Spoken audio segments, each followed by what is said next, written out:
Is that a good thing for the Republican Party if Donald Trump is could he win an election? Can he win that election? Yeah, he can. You think he can? The question is he the strongest to win the election? I don't know that answer. That was Speaker Kevin McCarthy in an interview with CNBC last month, questioning in the gentlest possible terms whether or not Donald Trump is the strongest candidate for the Republican Party in 2024. Today, Politico reports that comment so enraged the former president that Trump demanded McCarthy endorse him immediately. As Speaker of the House, McCarthy has gone out of his way to stay neutral in the Republican presidential primary. So instead, Kevin McCarthy made a deal. As penance for his heresy, the Speaker reportedly told Trump he would have the House vote to expunge Trump's 2 impeachments and that he would get it done before the August recess, which is slated to begin on July 28th, which is basically a week from tomorrow. Today, reporters asked McCarthy about that reported deal. Here's what he said. There's no deal, but I've been very clear from long before when I voted against impeachments that they put in for purely political purposes. I support expungement, but there's no deal out there.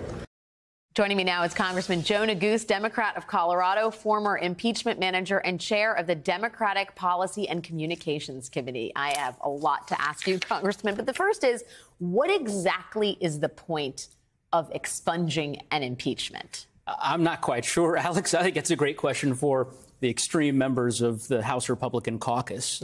From my understanding, every constitutional scholar that has looked at this has said there's no constitutional basis for the type of action that they apparently are going to try to pursue in the House. It's nonsensical. Of course, it can't erase the actions that were taken by the House following, of course, the president's conduct initially in 2019, and then again during, rather after the events of January 6th, the trial that followed in the Senate, which, of course, I and my other fellow managers participated in. The American public watched it. The Senate rendered a verdict, and it's, as I said, nonsensical for the Republicans to try to pursue this. But, of course, to the extent this is true, it's consistent with the way that Speaker McCarthy has conducted himself for the last 7.5 months since he first ascended to the speakership, constantly capitulating to this extreme right-wing part of his caucus that has clearly taken hold and kind of permeated the entire House Republican conference. Well, and placating the guy at the top of that extreme wing, which is Donald Trump, right? This is all an exercise in placating an irascible sort of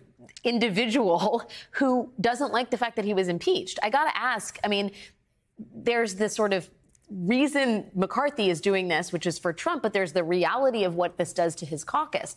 Resurfacing impeachment does not seem like good politics, and to ask members to take this vote seems equally perilous. I mean, I think there are only 2 Republicans left in the House Republican Conference who voted for impeachment the first time. They had a very tight rope to walk, and to do this to them again and to other moderate members seems almost suicidal for a man who holds the gavel by 5 votes. Yeah, look, I mean, it is, as I said, nonsensical from a political standpoint, legally and substantively. It is meritless. But at the end of the day, again, insofar as this is true, the reporting, clearly the speaker is focused on his own survival atop his caucus. And we have seen time and time again over the last 8 months a variety of different demands that have been made by the extreme right-wing members of his caucus in cohort with and in concert with former President Trump that the speaker continually capitulates to. We saw that with the Default on America Act, real consequences for American families. We now see that, of course, with respect to the supposed expungement, as they're calling it, of the 2 impeachments that the Congress proceeded with.